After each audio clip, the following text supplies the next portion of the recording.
Bem, amigos do Falar com Você, estamos iniciando nesta sexta-feira o Falar com Você, que recebe hoje a Vanusa Caimbé, que é indígena da aldeia Massacará, lá da cidade de Euclides da Cunha, no interior do estado da Bahia, o sertão baiano.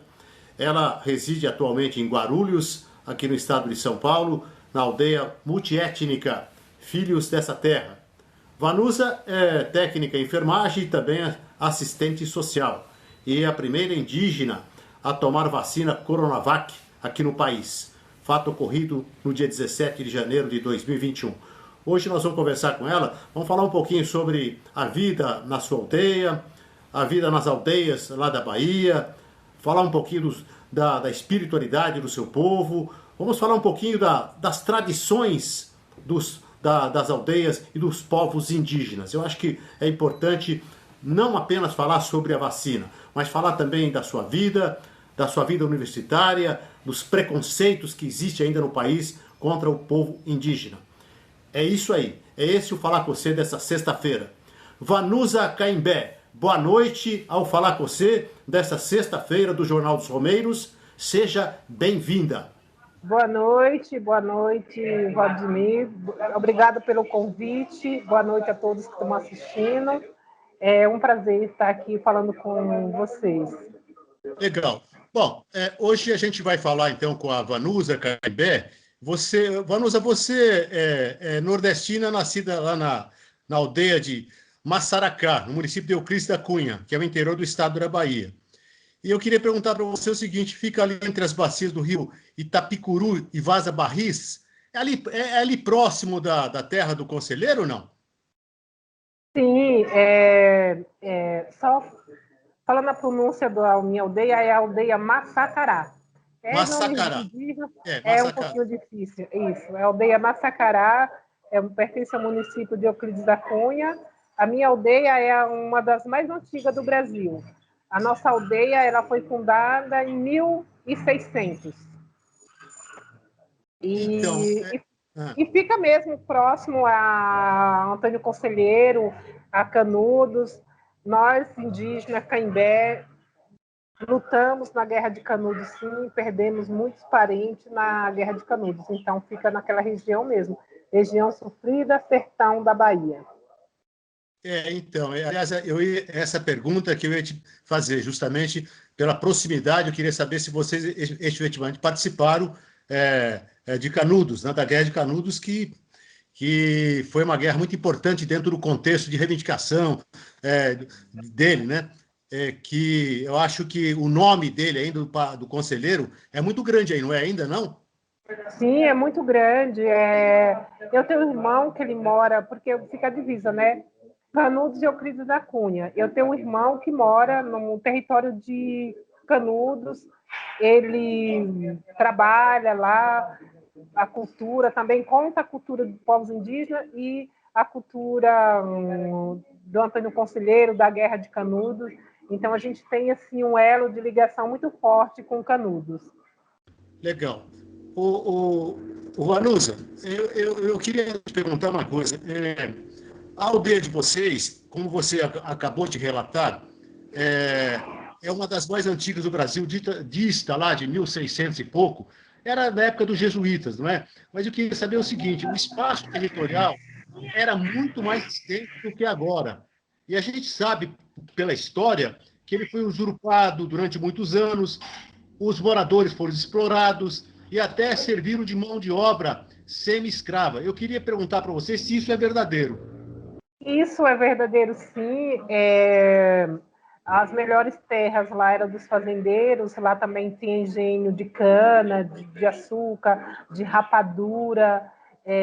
Então, assim, e os indígenas ficavam com as piores terras e era, assim, trabalho semi-escravo, porque trabalhavam em torno de receber a feira, marcavam no caderno lá para comprar a feira, e era em torno disso que os meus parentes trabalhavam, assim. E apesar da nossa aldeia ser uma das mais antigas, a demarcação só aconteceu em meados de 1900, acho que 98, por aí. Foi onde aconteceu a demarcação. Antes disso, a gente viveu em conflitos entre guerras e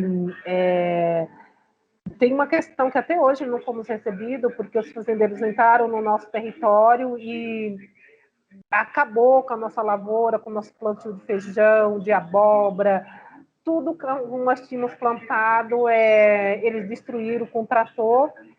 A minha mãe faleceu, tem um ano que a minha mãe faleceu, vai fazer um ano agora, no dia 25 de janeiro, e a minha mãe não recebeu essa indenização ainda. Está na justiça, os bens de alguns fazendeiros lá foram penhorados, mas até hoje a justiça não decidiu. Os outros mais velhos também já faleceram e a gente nunca recebeu essa indenização da destruição que foi. Essa destruição foi na ilha, né, onde fica o rio, né, onde a gente Sim. fazia a irrigação das nossas lavouras. E até hoje a gente não recebeu essa indenização e não sabemos, né, se eu vou falecer também, igual a minha mãe faleceu, e se meu filho vai ficar na briga para receber essa questão que está na justiça e a justiça não decide. Me fala uma coisa, Vanusa, a gente sabe à distância que muitos problemas com vocês, com outras aldeias.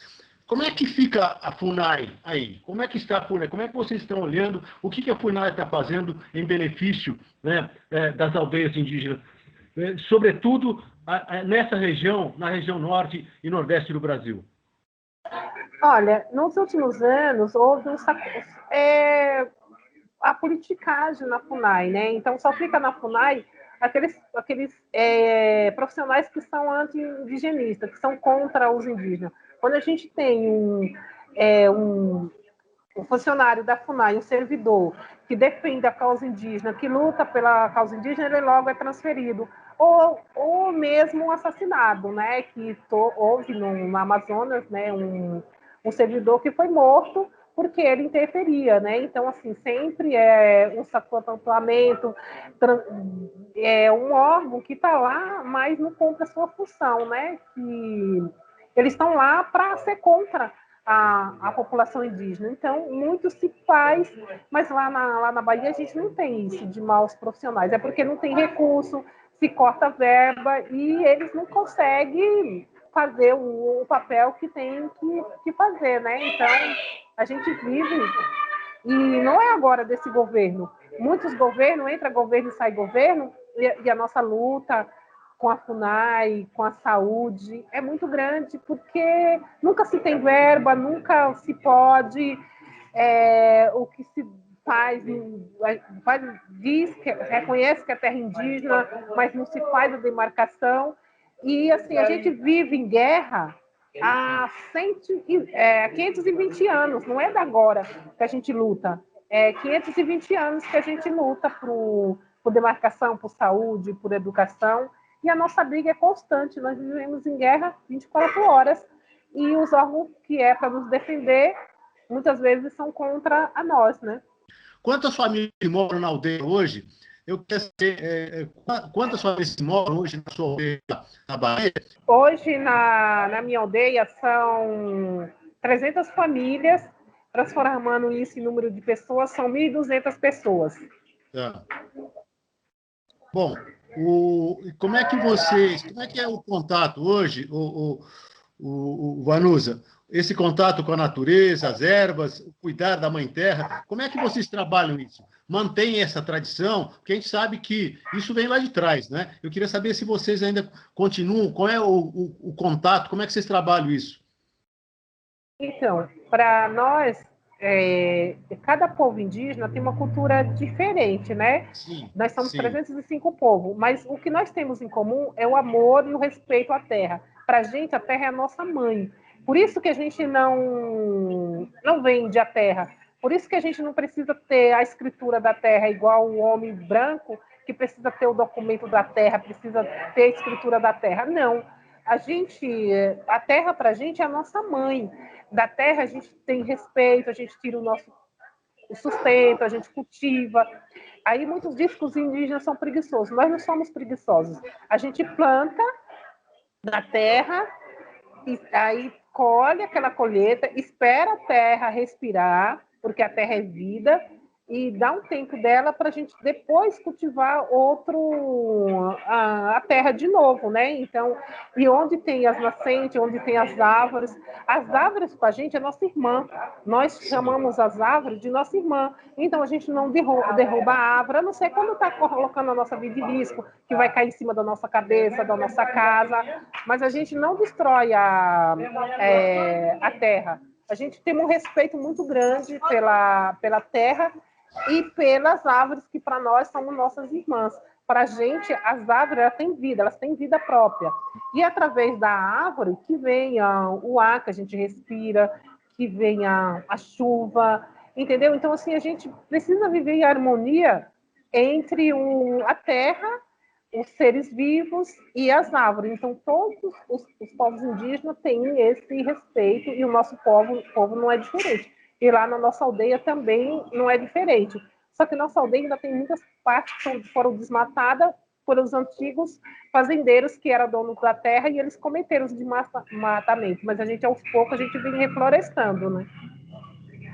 Ô, Vanusa, eu queria saber de você, vocês têm algum contato com outras aldeias aí? Porque a gente sabe que tem outras aldeias também na região, não tem?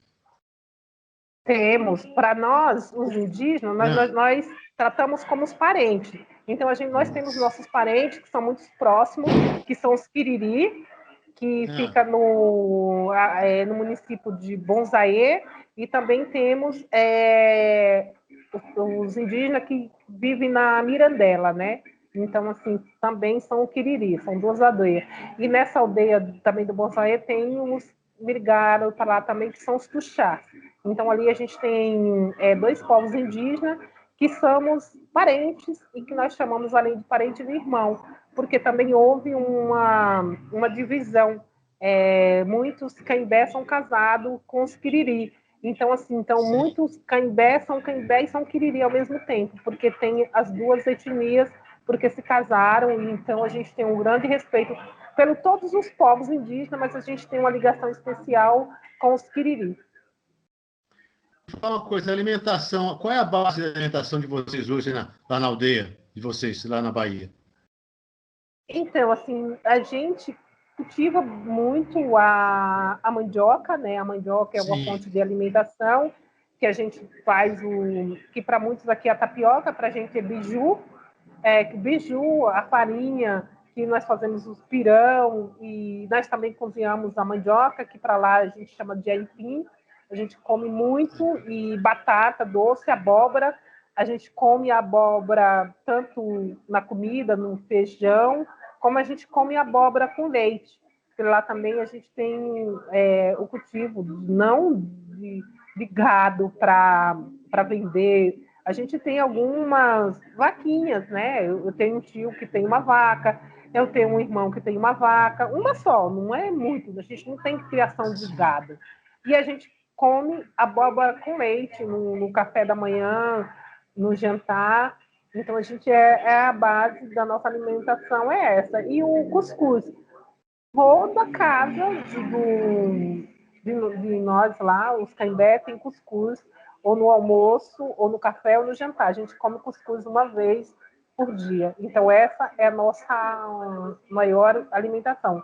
É a mandioca e o milho, e também o feijão. E os rios lá também, se utiliza o rio para pesca? Não. Para pesca, os rios já foram, eles já estão bem, assim, quase só dá mesmo para fazer a manutenção da gente molhar as lavouras. Então, não se pesca mais lá, já não tem mais peixe. Então, o peixe que a gente cultiva é o peixe que a gente... Tem alguns lá que tem uns tanques, e é o peixe de tanque mesmo, de pesqueiros que tem para pescar. Mas assim, mas dos rios lá já não tem mais peixe, infelizmente. Eu queria saber de você, vamos falar um pouquinho sobre a espiritualidade entre o seu povo, né? As rezas, orações, a casa sagrada e as tradições. Queria saber se essas tradições dos antepassados estão sendo mantidas. Eu acho que... Você ouviu? Então, sim, assim, os nossos antepassados, a gente mantém, sim, porque assim, a nossa cultura, ela é passada, é diferente dos não indígenas, que a maioria era contada nos livros, né? E nós não, a nossa cultura é passada de forma oral, na oralidade. Então a gente Oralidade. passa de pai para filho, então é dessa forma que a gente passa a história. E assim, cada pessoa de cada povo se escolhe não é a gente que se escolhe, é a ancestralidade, a gente acredita que nós somos nossos mais velhos e são nossos ancestrais que escolhem uma pessoa da família É. para continuar passando e ensinando para aqueles familiares. Às vezes é o mais velho, às vezes é o mais novo, né? Então nossa história é contada pelos mais velhos, pelos mais velhos, né? E assim, eu acredito que da minha família, né? A minha É. mãe, ela foi me preparando ao longo desses tempos para que eu assumisse essa função na família, de cultivar, de ainda sair nas ruas, porque assim, eu moro numa cidade, eu moro em São Paulo, né? Então, eu uso meu cocá, eu saio na rua, eu falo que eu sou indígena, eu canto, eu danço no meio da rua. Outro dia, eu É. fui para. Nós fizemos, eu e meus parentes, nós fizemos um cântico na Estação da Luz, que é a Olha estação que mais legal. antiga de São Paulo. Então, nós juntamos ali e fizemos ali um cântico e demos nossos recados. Então, a gente acredita que realmente alguém é um escolhido para que se continue contando a história. Então, a gente mantém, sim, a gente mantém o nosso toré, nós mantemos o nosso fumo, nós fumamos ervas, para muitos é cachimbo, para a gente é preteguar, e ali a gente fuma as ervas, misturas de ervas, a gente fuma para os nossos rituais, a gente acredita que através da fumaça das ervas melhora o nosso humor, melhora de doenças de mal olhado, de uma série de doenças espirituais. Então, a gente acredita que através do cachimbo, que é o penteguá, a gente elimina essas energias negativas. E a gente também usa o rapé, que para muitos é torrado, mas para a gente é rapé, que é para limpar as vias aéreas respiratórias. Então, isso é tudo passado na nossa ancestralidade e a gente respeita aqueles mais velhos quando morrem. Para a gente não acabou, para a gente eles são os espíritos de luz, são protetores que vão estar protegendo e orientando a gente através de sonhos, através então a gente acredita, eu mesma acredito que a minha mãe hoje, ela é um espírito de luz que está me guiando e orientando de onde ela está. Legal. Agora, essas rezas, orações, quando é que vocês trabalham com isso? É todo dia? Tem aquele momento certo? Eu queria que você falasse um pouquinho sobre esse momento. Como é que é esse momento lá na Oh, aldeia? então, assim, antigamente, agora nessa Ah, vida corrida, porque também na aldeia, antigamente era todos os dias, 6 horas, 7 horas sim. da noite, era que a gente se recolhia, fazia fogueira, ia fumar o penteguá, ia tomar o nosso chá, ia fazer isso. Mas agora com a vida corrida, que se estuda, que se trabalha, não se faz mais assim, não tem mais aquela obrigação de ser todo dia. É quando a pessoa sente a necessidade de rezar, de fazer os seus cantos, de fumar o seu penteguá, de fazer o seu toré. Então, assim, não tem aquela obrigação de ser todos os dias. Às vezes a gente faz isso no período da manhã, na sua casa, mas todos nós indígenas, a gente mantém, sim, de fazer os nossos rezos, e assim, a gente acredita que Deus, que é para a gente é Tupã, está na presença do ar, da mata. Então, quando a gente quer conversar com o Criador, quer buscar nossa espiritualidade, a gente vai para a mata, e vai para a roça, e ali a gente faz as nossas rezas e os nossos cantos. Então, assim, não tem aquela obrigação de dizer o domingo é o dia igual os católicos, é o dia de ir para a missa, igual os evangélicos, que é o dia de ir para o culto. Não, a gente não tem isso. Nós temos na Sim. hora que a gente tem a necessidade de conversar com nossa espiritualidade, nós fazemos isso. Legal. Então, uma outra coisa que eu queria ver, falar com você, assim, A gente sabe que o que é costume dos povos indígenas, quando querem discutir algo que seja importante, reunir-se em círculo, né? É a roda de conversa. É mantido isso? Sim, é mantido todas as nossas reuniões em ciclo e a gente sempre, se for possível, se for um lugar que faz possível, a gente acende uma fogueira, porque a gente acredita que o fogo ele purifica, tanto que ele queima as energias ruins, como ele purifica, ele traz vida, ele traz luz. Então a gente sempre faz uma fogueira quando é possível, quando não é, a gente faz em ciclo. E os nossos terreiros, que para muitos é oca, né? Para cada povo é diferente. Tem uns que é oca, outros é casa de reza, e para nós é terreiro. O terreiro tem um tronco, um pau no meio, e a gente faz as rodas e reuniões em redor, né? Tudo em ciclo. O nosso maracá também, ele tem um tronco, né? Que o tronco significa força, as energia positiva, e a coité, né, a cabaça, ela significa o globo, né, que envolve o universo, e a semente que tem dentro é as pessoas, né? Então a gente pega o tronco ali na mão e quando a gente vai chacoalhar o maracá, a gente tem todo esse ritual, né? Então, o guarda-chuva também, que tem o pau assim, a gente acredita que os guarda-chuva foi criado pensando na cultura dos indígenas, dos povos indígenas, porque ele tem um cabo e ali ele cobre a cabeça da gente, né?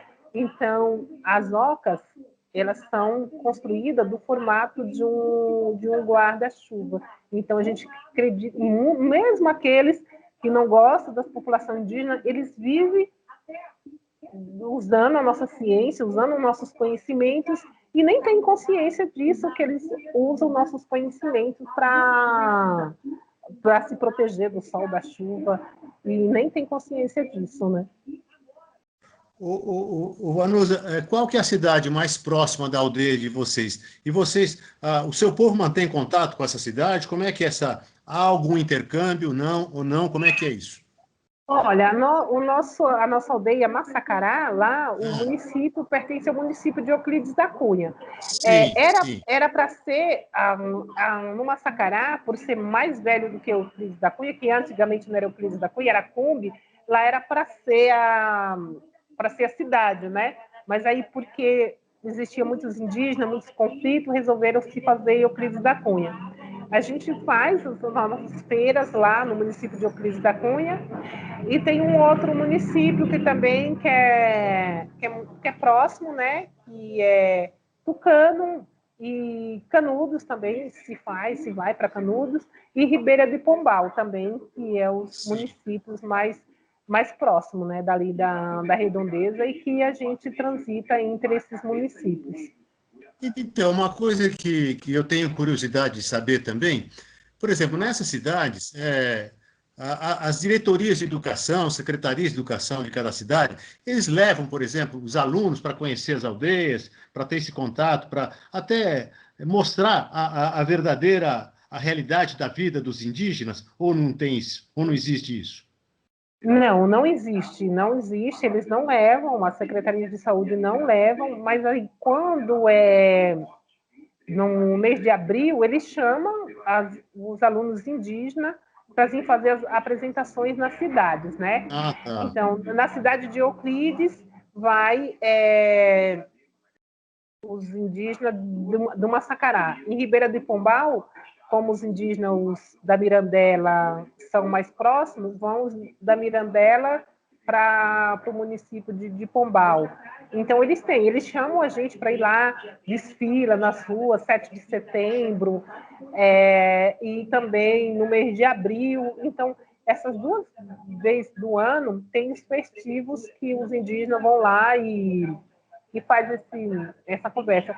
E também eles chamam alguns professores indígenas, alguns alunos, para se fazer palestra, para falar da cultura indígena. As rádios também, locais, também chamam alguma liderança.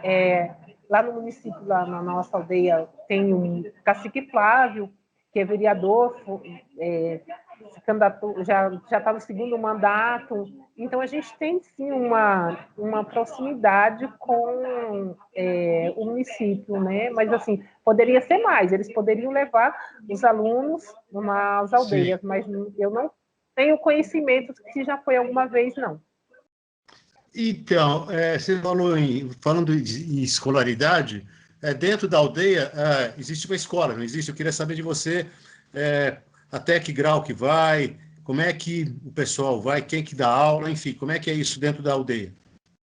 Então, assim, o nosso povo caimbé, por ser um povo de muita resistência, que nós fomos o terceiro povo que enfrentou os portugueses, os invasores, então nós somos um povo de muita resistência, um povo que busca conhecimento, de estudar. Eu não sou a única pessoa que é graduada do meu povo, tem vários.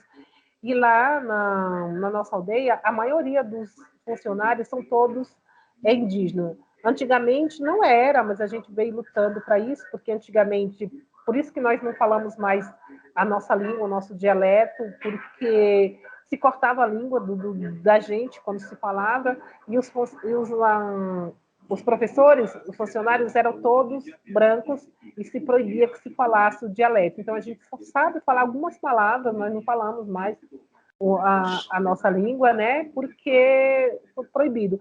Aí a gente está num processo de resgate e hoje em dia 90% dos funcionários lá são todos indígenas e a maioria de lá da nossa aldeia mesmo. A diretora da escola é uma caimbé. Ela veio para cá, para São Paulo, fez faculdade e passou no concurso e ela é funcionária estadual e é a diretora e a maioria dos professores também são todos indígenas. A equipe de saúde também, 90% é indígena de lá. Temos técnicos de enfermagem, todos funcionários de lá mesmo. Tinha uma enfermeira, mas ela era caimbé, mas ela não, ela foi morar em outro estado, então ela saiu de lá. Então a enfermeira chefe de lá, ela não é indígena, mas a maioria são indígenas e a gente procura sempre estudar e trocar esses funcionários não indígenas pelos indígenas, Cambé, porque só nós sabemos o que é melhor para a gente, a nossa realidade. Muitas vezes vão trabalhar na saúde indígena pessoas despreparadas, que não conhecem a cultura, que não respeitam, vão trabalhar na educação também professores despreparados, que não conhecem a cultura indígena, que não entende. Porque para a gente, assim, eu vou dar um exemplo da educação. Se eu for explicar para um aluno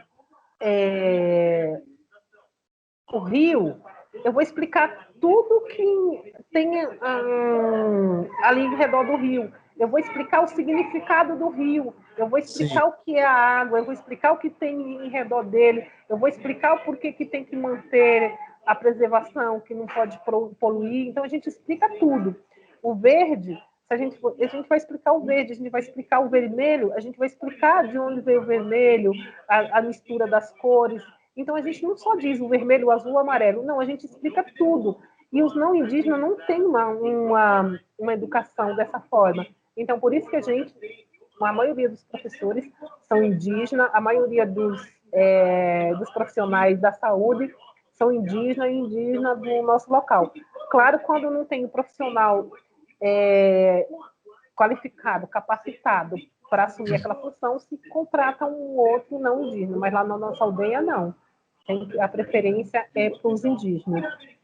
Então, você falou do dialeto, foi praticamente castrado, né? Um absurdo que fizeram com vocês. Você acha que é possível resgatar esse dialeto? Porque deve ter alguns mais antigos que conheçam, e pelo fato também da maioria dos Foi, professores também serem foi com a indígenas, gente e com mais outros, né?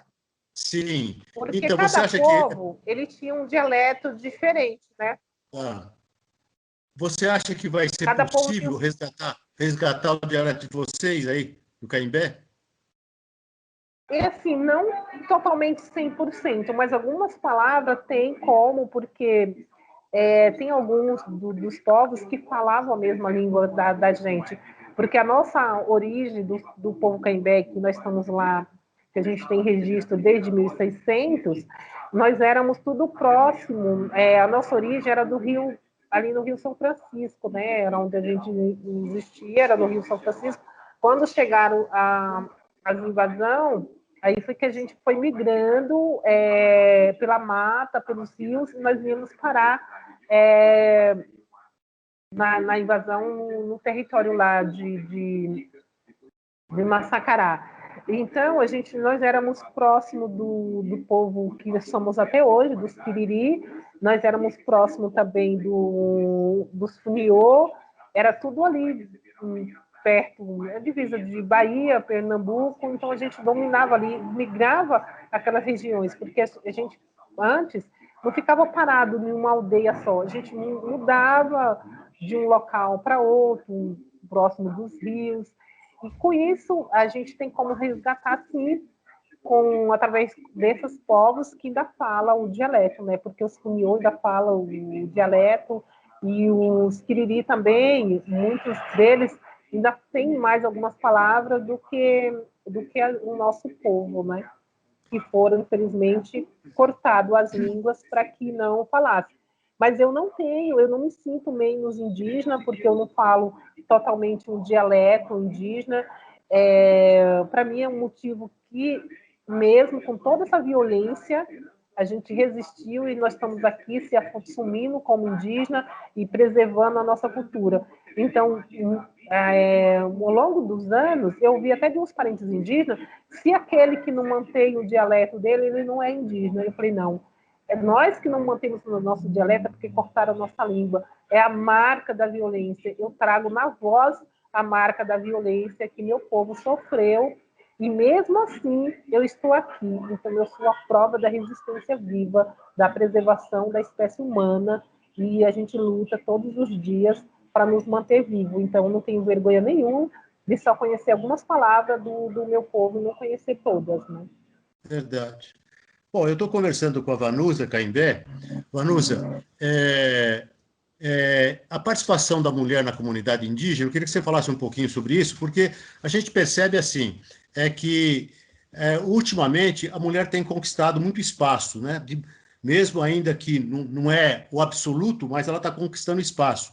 E em diversas regiões, diversos lugares, essas lideranças já são reconhecidas. Eu queria que você fizesse uma avaliação sobre isso. Você é uma dessas líderes, né, que despontou aí como mulher. Eu queria que você falasse um pouquinho da importância da mulher, desse espaço e também na sua comunidade, como é que é a vida da mulher na sua comunidade, na aldeia. Então, assim, lá na minha aldeia, a mulher sempre teve uma função, né? Porque sempre se divide as coisas. O homem antigamente saía para caçar, e a mulher ficava responsável para cuidar da mandioca, de plantar mandioca, de arrancar mandioca, de ralar, de fazer o biju, de plantar o milho, de moer o milho, de bater no pilão o arroz.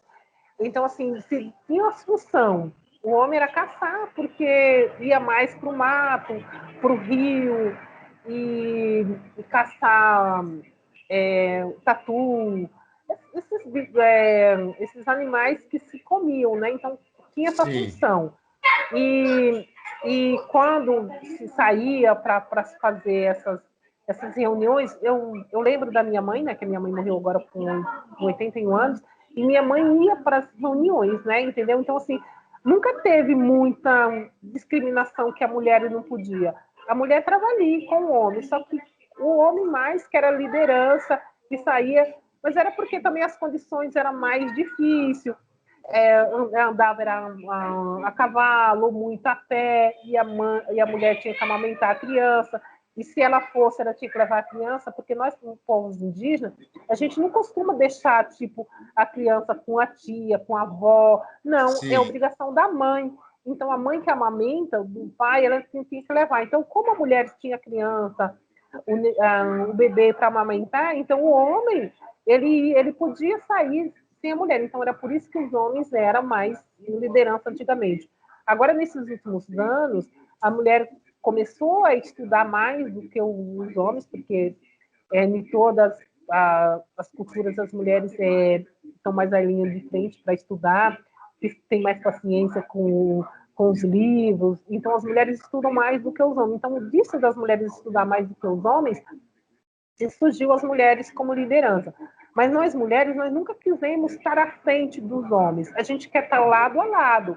A gente ouve o que o homem pensa e a gente diz também, a gente debate e cresceu muito. Tem alguns povos mesmo que realmente que a mulher tem que ser submissa ao homem, que ela tem que andar atrás e o homem que tem que andar na frente, falar.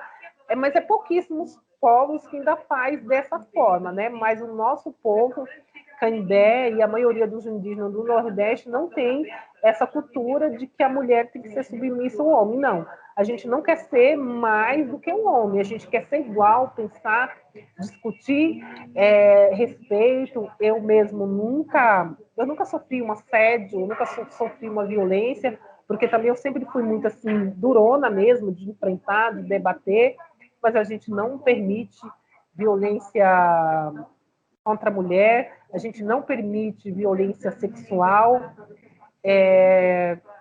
mas alguns povos ainda realmente não têm esse tabu, né?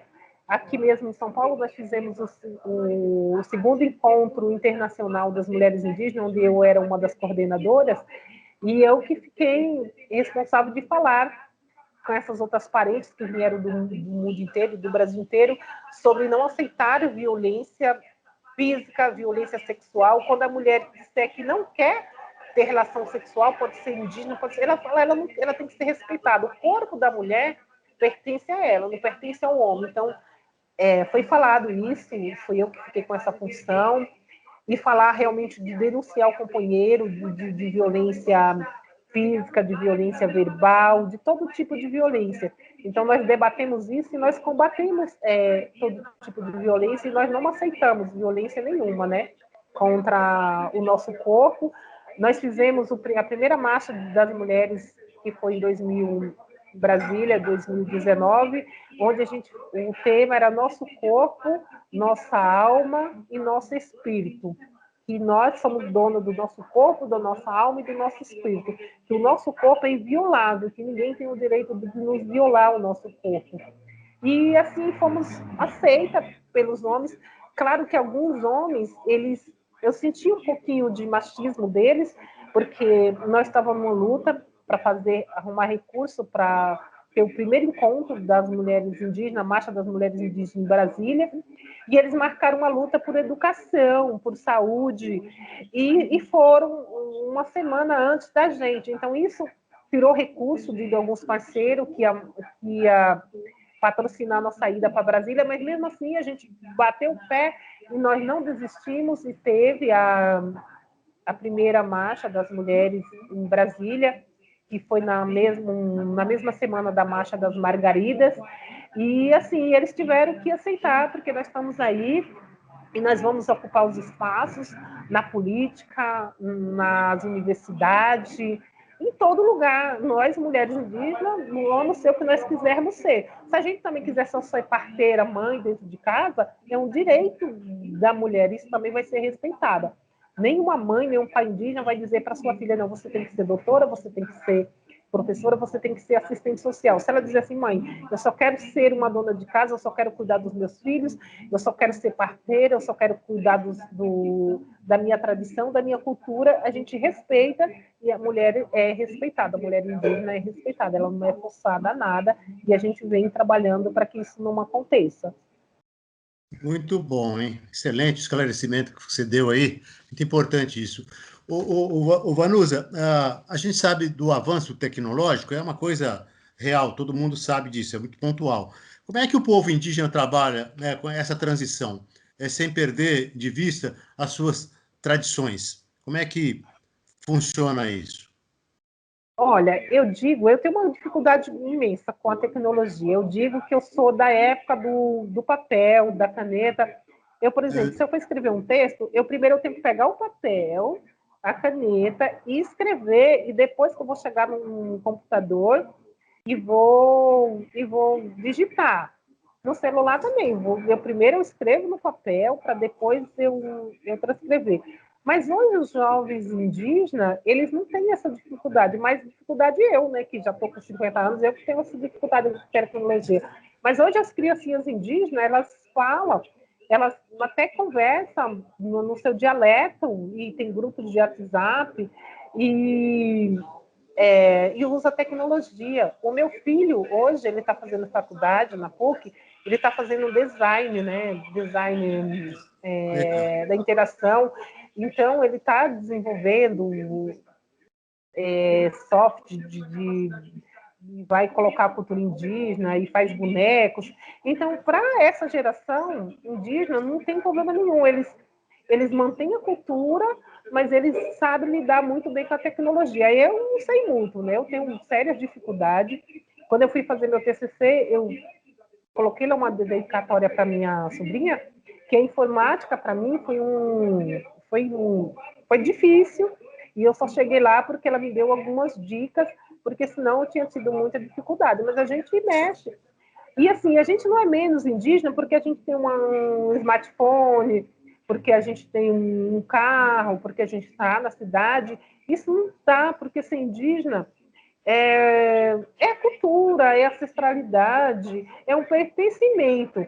E não é porque a gente agregou alguns fatores que a gente vai deixar de pertencer àquele povo. Isso não existe, mas a tecnologia está aí e a gente usa ao nosso favor. O meu povo, né, que o povo Caimbé, aqui no estado de São Paulo, a gente faz um encontro anual, que é sempre no segundo domingo de março, que a gente faz um encontro onde a gente chama outros indígenas para debater todas as demandas da nossa localidade. A gente faz uma integração que a gente chama de integração contexto urbano com a aldeia, para a gente contar como a gente vive aqui, com a aldeia lá. E esse ano, né, no ano passado, de 2020, a gente não pôde fazer esse encontro presencial. E nós fizemos um encontro via live, Virtual. via internet, virtual. Então, a gente usou a tecnologia. Muitos povos não cancelaram todos os seus encontros. E eu falei assim, eu passei o ano todinho fazendo live, conversando com educadores, com escolas. E por que não eu conversar com o meu povo, fazer uma Claro. integração? Então, a gente fez esse encontro que foi numa rádio que cedeu o espaço para a gente, que é a Rádio Acapesc, que é de locutores, assessores políticos, né? Então, eles cederam os espaços para a gente e nós fizemos essa transmissão lá. Legal. Bom, tem algumas outras pautas dentro do esquema, que é assim, em 1988, você, ainda jovem, deixou a aldeia, a sua aldeia. E eu queria saber qual foi a razão dessa mudança e como é que foi o início da sua vida aqui, o acolhimento, por ser indígena.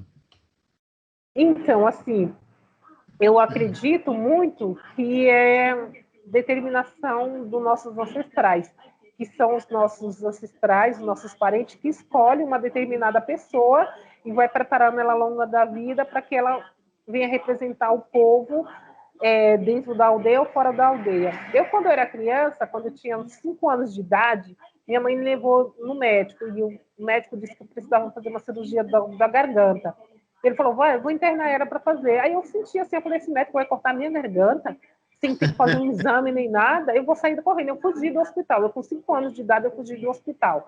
E Onde que não foi voltei isso? mais. Isso foi lá Onde que... foi na cidade de Euclides da Cunha, né, lá, né? Tá. Então, eu vi aquelas pessoas de branco, eu falei, um dia eu vou ser uma daquelas. Eu falei, um dia eu vou estudar e vou ser uma daquelas para cuidar do meu povo e para ninguém ter que ir no hospital sem ser preparado para fazer uma cirurgia. Isso eu com 6 anos de idade, eu já pensava isso. E eu dizia para minha mãe, eu falava, mãe, eu vou estudar, eu vou sair e depois eu retorno. Então, fui crescendo com aquilo na minha cabeça. Eu saí, a primeira vez que eu saí da minha aldeia, eu tinha 11 anos de idade. Eu fui morar em outra cidade, cidade de Rodelas, com o povo tuxá, e isso não saía da minha cabeça que eu tinha que ir mais longe. Aí foi quando eu tinha um tio aqui em São Paulo, né, que é aqui de Guarulhos, e eu falei para ele que eu vinha para cá, que eu queria estudar e que eu queria ser enfermeira e que eu queria voltar. E assim eu vim para cá falando de estudar e de voltar. Só que quando eu cheguei aqui, eu já senti uma discriminação por ser nordestina. Eu falei, lascou-se. Se eu for falar que eu sou indígena e nordestina, Aí são baiana, duas coisas, né? aí eu falei, eu estou lascada, eu não vou conseguir nada na vida. Então, quando eu ia para os lugares, Ah, as pessoas diziam assim, nossa, você parece índia, você tem os olhos, apesar que você cresceu, mas você tem alguns traços indígenas. Aí eu falava assim, deve ser sim, eu devo ter algum parentesco indígena aí, mas não sei não. Então eu ah, nem dizia que eu era da minha aldeia, eu dizia que eu era de Salvador, eu dizia que eu era de Salvador, que eu era de Camaçari.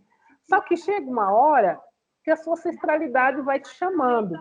E sim. eu, quando já era militante com 6 anos, que eu fugi do hospital, e eu aqui eu comecei a fazer um trabalho de lutar para os idosos, para levar idosos no médico, aposentar, acompanhar os problemas do bairro.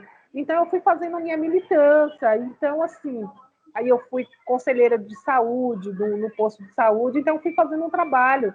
E nisso, as pessoas da minha aldeia falaram assim, Vanusa, você tem que falar que você é indígena. Aí eu cheguei no Hospital São Paulo, e eu vi lá uma placa, Projeto Xingu, Ambulatório do Índio. Eu falei, pronto, achei a minha casa, agora eu vou viver a minha ancestralidade, agora eu vou dizer para o mundo que eu sou indígena, que eu nasci numa aldeia.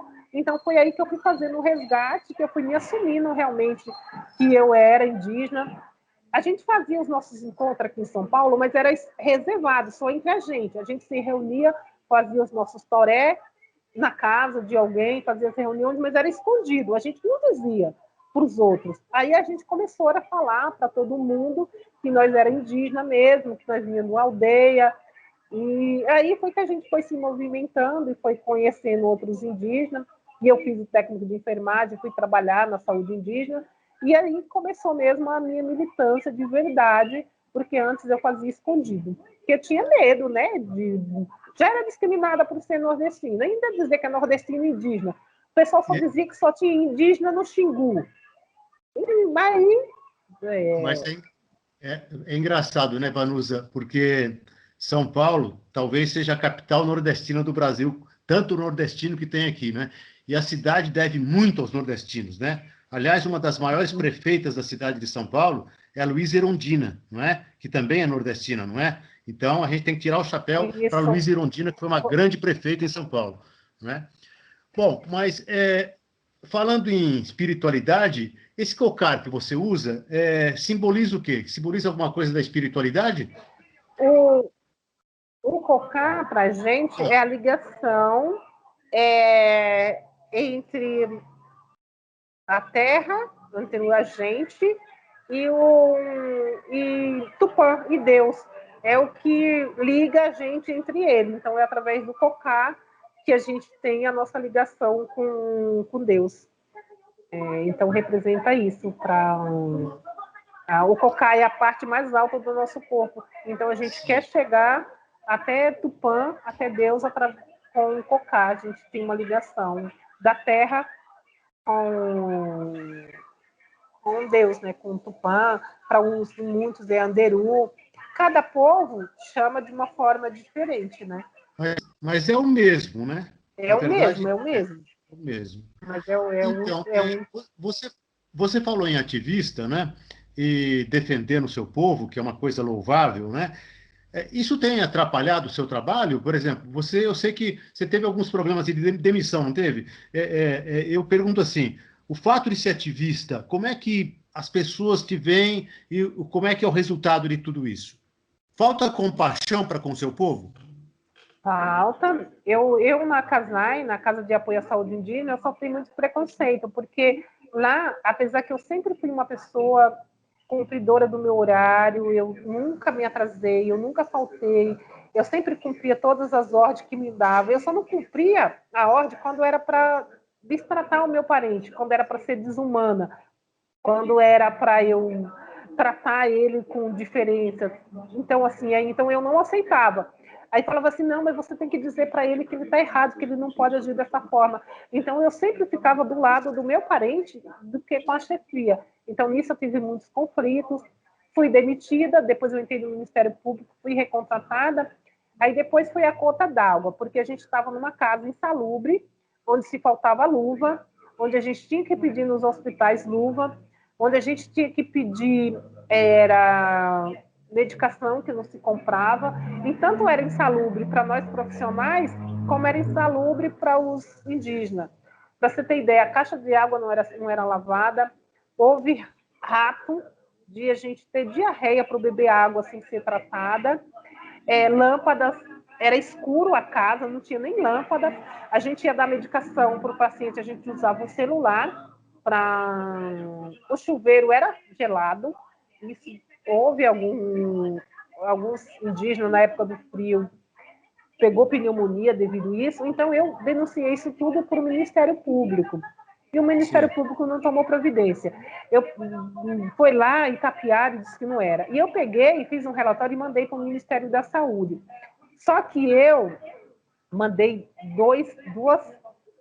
duas cartas, né? Mandei, o ministro da Saúde na época era o Ricardo Barros, ele recebeu, e outra eu pedi para uma colega minha colocar no correio. E ela, tão desatenta, em vez dela colocar remetente, ela colocou destinatário, trocou, e essa carta voltou. E pelo perfil,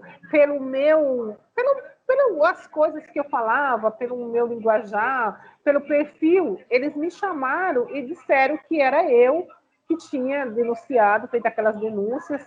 O ministro da Saúde, pela primeira vez, ele veio lá na Casa de Apoio, na CASAI, viu realmente que todas as denúncias eram verídicas, que não existia nenhuma mentira. É tanto que ele alugou um outro prédio, com um elevador, com isolamento. Então, hoje, tem um prédio que atende todas as necessidades das populações indígenas. E nisso eu fui demitida em represária, né? O coordenador, que é da saúde indígena, o Walter Viana, ele me disse um dia numa reunião, né, que eu, como liderança, eu fui para essa reunião em Guarulhos, né, e ele me disse lá na frente de todo mundo que enquanto ele for coordenador da saúde indígena, o Walter Viana, eu nunca mais trabalho na saúde indígena, porque ele não vai me aceitar como funcionária da saúde indígena, porque disse que eu não sei cumprir hierarquia, que eu não tenho perfil de hierarquia. Aí eu falei para ele, ser desumana, tratar mal o meu parente, isso é ter hierarquia, eu não vou cumprir hierarquia nunca. Porque quando eu fiz enfermagem, eu jurei salvar o próximo, eu fiz por amor, não foi pelo dinheiro. Claro que eu preciso de dinheiro para pagar minhas contas. Claro. E quando eu resolvi fazer serviço social, foi com mais amor ainda, foi com garantir os direitos do meu povo. Então, assim, se ele não me aceitar nunca da saúde indígena, não tem problema. Eu vou estar trabalhando para o meu povo em um outro lugar, em outro patamar.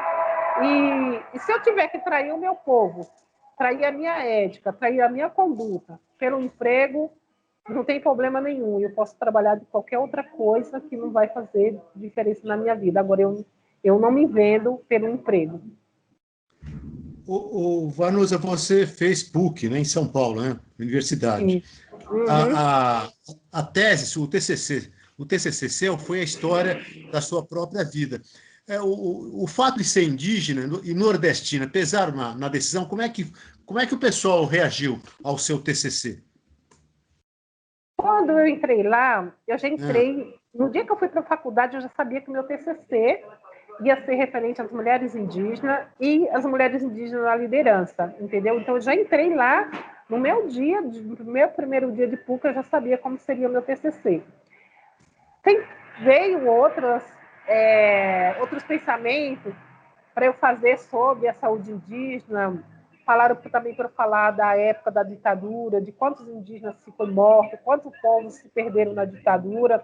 Também era um tema relevante, mas meu coração pedia para falar da mulher indígena e principalmente da minha história.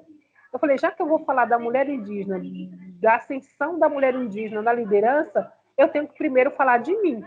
Então, no meu TCC, eu conto de onde eu vim, aonde eu cheguei e por que eu cheguei. Então, eu conto todos esses passos, eu conto também como foi a minha trajetória ao longo desses 4 anos na faculdade, o que eu vivi. eu conto tudo isso no meu TCC. E depois eu conto as histórias das mulheres, como foi que as mulheres chegaram na liderança, que as mulheres não querem chegar à frente do homem, elas querem chegar ao lado, elas querem respeito, e que se o mundo realmente fosse governado por mulher, nós estávamos em outro patamar, porque a mulher é mais organizada, a mulher tem um olhar sensível para as coisas, e eu acredito que o mundo, que o universo é feminino, porque eu acredito que a Terra é nossa mãe, e a natureza é nossa irmã.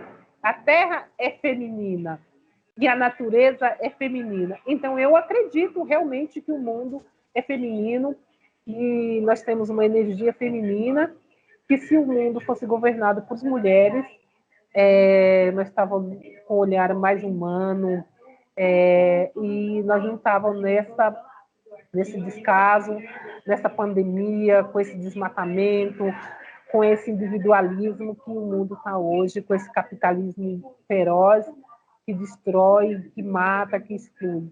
Então, eu acredito muito e eu queria que o Brasil fosse governado por uma mulher, e de preferência por uma mulher indígena e por uma mulher negra, ou por uma mulher negra e um indígena, e vice-versa. Porque a gente que sofreu tanto, o negro por ter sido escravizado, por ter sido trazido aqui, e os povos indígenas por ser o verdadeiro povo originário desse país. Então a gente ia tratar esse país, essa terra, com muito amor, com muito respeito. Então eu acredito que o mundo seria bem diferente do que nós estamos vivendo hoje. Então, Vanusa, você veio para São Paulo, fez universidade, né? Trabalha aqui. E como é que o pessoal te vê hoje lá? Você visita a sua aldeia normalmente? Quando você vai para lá, quando você vai para lá, o que você faz? Conversar com o seu povo, orientá-los? Como é que é isso? Olha, eu vou sim, eu fui em janeiro, que eu fui na triste missão, no dia 25 de janeiro, minha mãe faleceu. Eu levei minha mãe junto com meus irmãos num carro funerário para enterrá-la na Bahia, um pedido dela.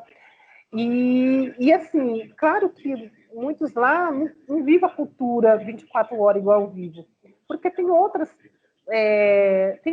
coisas, o mundo está aí oferecendo outras alternativas, e há um preconceito também com os povos indígenas. Então, eu fui lá e falei da importância do resgate, de viver a cultura, da gente se assumir como indígena, e fiz essa conversa. E como foi num período muito triste, que foi o falecimento da minha mãe, eu voltei lá agora. Eu fui para a Bahia, eu saí daqui no dia 25 de dezembro, no Natal. Fui para lá, fui com cocá na cabeça o tempo todo, andei lá, passei o Réveillon lá e sempre falando. E muitos diziam assim, sim, eu não entendo, porque você está de férias e você vem de São Paulo com cocá na cabeça o tempo todo. Eu falei, mas isso sou eu. Aí eu falei assim, você é uma universitária, você fez faculdade e você tem necessidade de andar com cocá na cabeça. Eu falei, eu tenho uma missão e eu preciso cumprir minha missão. Eu tive um chamado ancestral porque que eu vivo de forma simples. Eu cozinho no fogo de lenha. Eu moro numa aldeia, eu moro numa casa de madeira. Aí falou assim, mas você precisa disso? Eu falei, preciso, porque é assim que eu sou feliz. E não é porque eu entrei na universidade, não é porque eu tenho conhecimento, porque eu posso chegar e conversar de igual para igual em qualquer lugar, e que eu deixei de ser. Eu sou uma nativa, eu sou uma indígena, que gosta de coisas simples, que gosta do mato. E assim, eu não preciso, eu posso transitar nos dois mundos sem deixar de quem eu sou. Então, eu falei isso para o meu povo lá, muitos não entenderam, e eu acredito que eu fui lá para dizer isso para eles e para me fortalecer espiritualmente. Depois eu fui para uma outra aldeia não indígena, mas eu acredito que a gente pode viver em harmonia com outros povos. Eu fui em Arembepe, uma aldeia de hippie, e lá eu vi os hippies os que moram lá, que vivem de artesanato, que preservam a natureza, que não tem energia elétrica lá, e eles vivem do lado da praia e do lado do rio, e eles me chamaram para fazer uma conversa, e como o meu tempo estava curto e eu tinha que voltar, eu saí de lá sem despedir deles. Mas eu deixei dizendo para eles que eu voltaria no final do ano para a gente fazer essa conversa, para a gente se unir mais e para que a gente viver em harmonia, mesmo sendo uma aldeia hippie, não sendo uma aldeia indígena, mas a gente pode ser irmão, a gente pode ser parceiro, e nós precisamos preservar a natureza e manter mesmo a preservação do meio ambiente, né? Então, eu pretendo voltar lá no final do ano para ter essa conversa, porque também eu vi eles lá, cada um vivendo por si, e a gente pode viver a harmonia, a gente pode viver no coletivo. Um mundo novo é possível, né? Anusa, você mora em Guarulhos hoje, numa outra aldeia. Como é que é a vida de vocês na aldeia aqui em Guarulhos? Tem muita diferença da aldeia lá da Bahia? Tem um pouco de diferença, porque lá na aldeia da Bahia é só um povo canhembé. Aqui Sim. são povo canhembé, pancararé, pancararu, chucuru, vaçu-cocal e tupi. Então aqui nós Sim. somos 6 povos. E as pessoas pensam que indígenas são todos iguais. Nós não somos iguais. A única coisa que nós somos iguais é o respeito à mãe natureza, o respeito à mãe terra, o respeito à irmã natureza, o respeito ao irmão ambiente e o viver em respeito ao coletivo. Mas a gente tem diferença no modo de viver a nossa crença. Então, assim, às vezes tem uns certos conflitos, sim. Mas a gente vive em harmonia, nós fazemos as nossas reuniões uma vez por mês para decidir como que vai fazer o espaço coletivo. Tem os espaços individuais, mas tem os espaços coletivos, tem os dias de trabalhar todo mundo no coletivo. E não é fácil viver numa aldeia, no contexto urbano, no meio da cidade, e com tanto povo que, assim, que tem objetivo em comum, mas tem a sua particularidade. E a gente sempre luta para uma cultura não sobrepor a outra, para um respeitar o modo de vida do outro, porque apesar da gente viver no coletivo, nós temos nossa particularidade e precisa ser respeitada. Então, você acha que o fato de serem aí várias etnias, né, morando em Guarulhos, dentro do esquema urbano, né, dentro praticamente do urbanismo, você acha que todo mundo mantém a sua identidade? Ou isso daí é meio difícil? Porque a gente sabe da invasão da urbanidade, não é isso? É que esse consumismo danado que tem aí, né? Hoje a gente vive num sistema consumista, altamente consumista, e que muitas vezes é complicado você sobreviver a isso. Como é que é a vida de vocês aí? Você já explicou o seu lado, e o resto?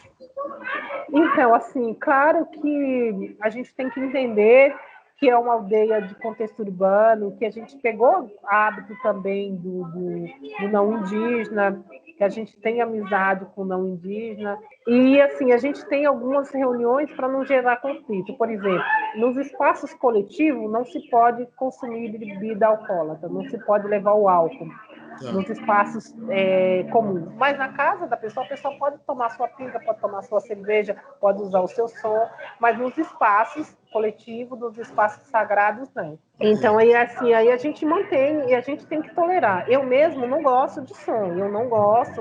O que eu gosto é de ouvir o meu toré, de fazer os meus cantos, o meu rezo, de ir pro terreiro, fazer a fogueira. Eu só gosto disso. Os meus programas são isso. Mas eu tenho que me respeitar aquele jovem, aquela casa que tem um jovem que gosta de ouvir a sua música, que gosta de tomar o seu refrigerante, que gosta de ouvir o seu som. Então, eu tenho que respeitar o direito da pessoa também de viver, de fazer a sua festa de seu aniversário, de chamar os amigos não indígenas, e ter cerveja, e ter a sua vida dentro do seu espaço, dentro da sua casa. Mas no espaço coletivo, se ele quiser comemorar o aniversário lá, tem que ser nas tradições, tem que ser na regra, sem a bebida, sem o álcool, e respeitando, né? Então, assim, a gente tem que esse acordo para se manter a ordem dessa forma, né? Porque essas coisas do mundo chegou até a gente, né? Ainda mais uma Sim. aldeia que é no meio de uma cidade, de uma grande cidade igual a Guarulhos, né? Quantas famílias moram lá? Ou quantas Gente, pessoas que moram? Mais ou olha, menos. nós somos agora 25 famílias, é em torno de umas 55 famílias ou pessoas por aí. E as pessoas trabalham tudo fora. Não, assim, tem muitos que trabalham fora, outros não, e agora a gente está numa certa dificuldade porque muitos viviam do artesanato, de vender nas feiras, de Sim, fazer palestra nas escolas, e tá. agora, com essa pandemia, as escolas estão fechadas e algumas feiras que estão voltando, que a gente está vendendo algum artesanato em alguma feira, mas muito pouco, e outros trabalham na informalidade, pedreiro, e nesse trabalho informal, né? Então, tem alguns que são motoristas, mas a Sim. maioria trabalha na informalidade. Né? Então, o Vanusa, esse pessoal que mora hoje aí, eles pretendem voltar para suas aldeias ou não? Ou se adaptaram aqui de tal maneira que não, vamos ficar aqui em São Paulo, vamos ficar por aqui, vamos manter a nossa família por aqui, e aí, e como é que fica isso? Então, antigamente, todos nós tínhamos um pensamento de voltar para a nossa aldeia mãe, que a gente chama de aldeia mãe, de Ah, fazer o caminho de volta, mas hoje em dia nós mudamos, a nossa consciência mudou, que o Brasil é terra indígena, o Brasil é Pindorama. O Brasil não era nem Brasil para a gente, era Pindorama. Então, assim, então eu não estou fora do meu território, eu não estou fora do meu habitat, porque eu estou dentro do meu país, eu estou tá. dentro de uma terra indígena. Assim, eu não sou. Se a gente aceita quem veio aqui em São Paulo mesmo, tem o bairro da Liberdade, que os japoneses se chamam deles. Tem a Moca, que se chama que é dos italianos. Então, assim, por que que eu vou achar que eu não estou na minha terra, eu estou na minha terra. Então a gente fez, por isso que nós fizemos a retomada da aldeia multiétnica Filhos dessa Terra, e por isso que nós estamos lá. E pode ser que algum deles tenha vontade de ir embora para sua aldeia mãe, mas outros não, vão lá, passeiam, visitam e voltam. E como eu, né? Eu amo a minha aldeia mãe, eu amo o meu povo que moram lá, eu tenho meus familiares lá, e aqui eu estou aqui e estou lutando para que eles tenham educação lá, para que eles tenham saúde. E também agora a gente está com uma outra consciência que não tem nenhum artigo da Constituição que diga que o indígena só tem direito à saúde e educação se ele estiver na aldeia. Está na Constituição lá que o indígena é indígena e pronto. Não diz onde é que o indígena tem que viver. Não diz que ele deixou de ser indígena porque ele está numa universidade, porque ele está no shopping, porque ele está dirigindo um carro. Não tem nenhum artigo. Então, o que a gente quer é que a Constituição seja respeitada. E assim, a gente já vinha com esse discurso de indígena, indígena em qualquer lugar, e assim, eu tive a permissão dos encantados, dos meus ancestrais, para trazer essa campanha. Porque eu falei isso lá na hora da vacina, falei para toda a imprensa, que indígena é indígena em qualquer lugar, que não existe essa separação de aldeia e cidade. E que nós estamos na cidade porque as cidades invadiram as aldeias, porque se tomaram o nosso território e porque eles invadiram a nossa terra e onde era aldeia se construíram cidades. Então, por isso que nós estamos na cidade. E mesmo se fosse o contrário, eu tinha direito, como brasileira, eu tinha direito de estar onde eu quisesse estar, né? Assim, essa campanha foi muito aceita. Eu vi depois a Sônia Guajajara, que foi candidata a vice-presidente, com essa placa. Eu vi as lideranças todas do meu povo e de outros povos, tudo com a plaquinha, índio em qualquer lugar, seja na cidade ou seja na aldeia. Então, assim, para mim é muito gratificante ter partido também da minha pessoa essa bandeira que eu já defendo há tanto tempo e que nem todos os meus parentes defendiam, mas agora está todo mundo defendendo a mesma coisa, né? Bom, você contraiu Covid-19, né? E, e você foi a primeira mulher indígena a receber a vacina. Eu queria que você falasse um pouquinho desses dois momentos. Primeiro, que você contraiu, como é que você se sentiu, como é que você saiu dessa? E a partir do momento que você foi escolhida pelo governo para ser a primeira mulher indígena a receber o Coronavac, como é que você se sentiu? Então, assim, antes de eu ser contaminada por essa doença, eu já tinha muito medo. Eu já tinha mesmo medo de morrer, eu já tinha medo de contrair essa doença, porque eu tenho consciência e também por ser da área da saúde que nós ainda morremos de problema respiratório. A gente ainda morre de complicação de tuberculose, a gente ainda morre de complicação de doenças respiratórias, pneumonia. Então, a gente tem uma fragilidade com doenças respiratórias. Imagina uma doença dessa que atingiu ricos, periferia. Claro que as periferias com maior intensidade, porque se demorou mais de fazer os diagnósticos. Então, eu fiquei com muito medo de morrer mesmo. Comecei uma campanha desde o começo para prevenção, para se fazer os testes. E quando eu contraí essa doença, eu falei, agora eu tenho que lutar, tenho que pedir proteção aos meus ancestrais para eu não morrer. E aí eu fiquei em casa, uma luta, essa doença é terrível, ela atinge o nosso psicológico, a gente sente muita fraqueza.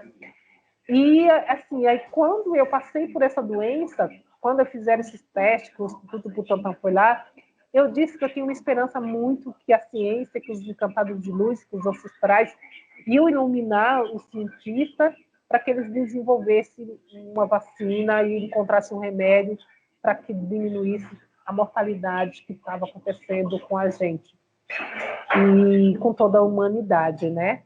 E aí foi quando na sexta-feira, foi que eles me ligaram 5 horas da tarde, dizendo que eu era escolhida para ser a primeira indígena a receber a vacina. Eu fiquei muito feliz. Eles pediram para que eu não comentasse com muitas pessoas, porque eles não queriam um assédio da imprensa, e eu não contei nem para os meus familiares, né? Eu só disse que eu ia para uma reunião sobre a distribuição das vacinas em Guarulhos. Isso eu disse para os meus familiares, e eles chegaram lá, eles me esconderam, eu fiquei lá numa sala reservada, escondida, porque a outra enfermeira, que era a Mônica, né, ela já estava no Facebook, que ela ia ser a primeira pessoa a ser vacinada, e assim, eu não fui lá com a intenção de me aparecer, nem nenhuma imprensa, nem nenhum jornal, nem nada. Mas quando eu vi toda a proteção, que a imprensa não podia me ver, todo o cuidado, aí realmente eu tive a consciência. Eu falei, eu vou ter que enfrentar, vou ter que passar. A primeira coisa que veio, que todo mundo, todo brasileiro, eu vou sair no Fantástico, eu vou sair no SPTV amanhã cedo. E também foi só isso. Eu achei que eu ia ser, que eles iam me entrevistar ali, eu ia passar no jornal, no Fantástico, e acabou. Eu achei que seria só isso. Eu não tinha noção que ia ter uma sede tão grande, tantas entrevistas, tantos telefonemas. Eu não tinha noção que ia ser isso. Eu achei que só ia ser uma capinha assim, de jornal e acabou-se, né? Mas eu atendi a imprensa do Brasil inteiro e uma sede muito grande, o CBN, um monte, até a imprensa do Brasil, de jornal, e também daqueles mais simples. Eu não fiz distinção, eu vou atender esse jornal, vou atender esse jornalista e outro não. Tudo dentro do possível, desde o rádio de bairro, da comunidade, do Face, aquele jornalista mais simples, que não tem uma visibilidade tão grande, eu atendi ele com o mesmo respeito, com a mesma educação que eu atendi a grande mídia, a grande imprensa. Para mim, não tem. Todos merecem o mesmo respeito, todos são profissionais. Né? Olha, eu acho que foi ontem, antes de ontem, você, lideranças da sua aldeia em Guarulhos, estiveram reunidos para discutir estratégias para o dia D, da vacinação dos indígenas. Participaram o Pedro Pancararé, né, que é agente de saúde de indígenas, e o Vitor, que é o gerente da UBS Cabuçu. O que vocês decidiram? Porque eu fui cobrar dele, porque também estavam tendo um assédio muito grande da imprensa, querendo saber se a aldeia já tinha vacinado, se eles poderiam acompanhar a vacinação. Falei que não era prudente, que a gente estava em vulnerabilidade, que a imprensa não podia estar lá na hora da vacinação, porque ia gerar aglomeração, e também que a gente não sabe que dia que é da vacina. Então, assim, aí eu chamei o gerente, o agente de saúde, né, para que eles fossem lá, para que os outros parentes também vissem, porque também muitos parentes estão achando que eu fiz só pela minha aldeia mãe, que a vacina chegou lá, que eu só cobrei atendimento para eles, e como eu já estava vacinada, eu estava deixando a minha aldeia lá, multiética, de lado, né, entendeu? Então, eu chamei ele para ele falar qual era a importância da vacina, porque também tinha parentes dizendo que não ia vacinar. Temos parentes também com esse pensamento, ser obrigados a vacinar. e tudo. Então, ele foi lá para esclarecer e para dizer que não tinha o dia certo ainda da vacina, e explicar quem podia tomar, quem não podia, porque, assim, às vezes o santo de casa não faz milagre, né? Tem que vir um santo de fora para Sim. explicar. Então, eu falando, não tinha também tanto peso para todo mundo que tem o gerente da unidade de saúde e mais também o agente de saúde. Então, 3 tem mais respeito do que uma pessoa só. Então, por isso que chamei os 3 para conversar com todas as lideranças de todos os povos, para que a gente falasse da importância da vacina e que a gente não sabe que dia que ia chegar essas vacinas lá, né? Para ter uma paciência e para ter um cuidado, porque Guarulhos está com quase 90% das ocupações das UTIs, né? E o gerente também foi falar que todos os dias é diagnosticado caso lá na unidade do Cabo Sul, que é referência em saúde indígena, para a gente ter uma prevenção, para a gente dobrar os cuidados. Então, foi por isso que eles foram lá, para reforçar tudo que eu vinha dizendo ao longo dos dias, né? Vanusa, a gente está quase terminando o programa, mas eu queria te fazer uma pergunta ainda que eu acho muito interessante. Como é que você viu essa politização da vacina, essa disputa política aí da vacina? Olha, eu quero ser o rei, o outro eu quero ser o rei. Como é que você viu isso? Isso não atrapalhou a própria campanha, né? E em detrimento da população brasileira? Olha, eu não critico quem fez. Assim, nós, as duas mulheres que tomamos as vacinas, nós tivemos posturas um pouquinho diferentes. Eu não levei nenhum cartaz de impeachment, eu não levei nenhum cartaz dizendo fora o presidente da República, Sim. mas eu fiz uma crítica, assim, que a falta de empenho do nosso presidente atrapalhou e está atrapalhando e cometeu muitas mortes porque ele não fez a função dele. Eu gosto de ter mais um parecer técnico, né? Porque o SUS ele tem 3 pés, né? É um tripé. É o federal, o estadual e o municipal. Se um dos tripés não funciona, quem paga é quem está na ponta, né? Que são os usuários, né? Então eu fui pensando nesse lado. Se o presidente, se o governo federal tivesse feito a lição de casa na preservação, no uso de máscara, no fechamento do comércio no momento certo, não ter sido tão desrespeitoso com os outros países que têm os insumos, que desenvolveu a vacina primeiro do que a gente. Ele falou tanta coisa, tanta coisa que nos prejudicou, que tirou a vida de muitas pessoas, quando ele disse que a vacina era produzida na China, não era tão segura, e que o vírus veio da China. E não foi só ele, toda a equipe, desde o ministro das Relações Exteriores, como o ministro da Saúde. Quando ele trocou o ministro da Saúde por ciúmes, que o Mandetta estava fazendo um papel belíssimo, excelente, ia ser um excelente ministro da Saúde, ele colocou um lá que não entende, que não sabe o que é o SUS. Então, todo esse empenho do governo federal, ele está com as mãos sujas de sangue. E o governador de São Paulo, ele fez o que ele devia ter feito, porque realmente procurou uma vacina, ouvir os técnicos, o Instituto Butantan, que é responsável, que estão aí fazendo a função, mas ele também está usando de forma para se promover, porque ele quer ser presidente da República, ele está numa corrida eleitoral, mas entre a politicagem e a ciência, eu fico com a ciência, eu fico com a minha gratidão do cientista que trabalharam dia e noite, incansavelmente, sem se preocupar com a politicagem. Eu fico com a Anvisa, que fez um papel excelentíssimo quando ele explicou passo a passo de como funcionou, por que eles estão aprovando, o que era verdadeiro, o que não era. Então, entre a política e a ciência, eu fico com a ciência, eu fico com a educação e fico com a ciência. E sou grata à educação e respeito à educação e respeito à ciência. Vanusa Caimbé, indígena da aldeia Massacará, da cidade de Euclides da Cunha, interior do estado da Bahia, no sertão baiano. Atualmente reside em Guarulhos, do estado de São Paulo, na aldeia multiétnica Filhos dessa Terra. É técnica em enfermagem, assistência social, primeira indígena a tomar a vacina Coronavac no Brasil, fato ocorrido no dia 17 de janeiro de 2021. Hoje, no Falar com Você, antes do encerramento, eu queria que você desse a sua mensagem final, mas quero te agradecer muito a sua presença, né? Foi muito esclarecedora, falamos da vacina, falamos da sua aldeia, do seu trabalho, do seu ativismo, que é importante para esse país. Enfim, parabéns por todo o trabalho que você tem feito. A sua mensagem final no Falar com Você. Eu acredito em dias melhores, eu acredito que nós, se a gente ser solidário, se a gente respeitar a vida do próximo, nós vamos passar por esse período e nós vamos salvar nossas vidas.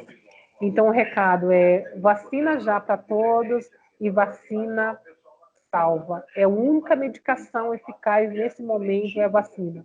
Vacina já, meu povo brasileiro, meus parentes indígenas, e vamos nos vacinar. E viva a ciência e vivam os povos que acreditam e que são solidários uns com os outros.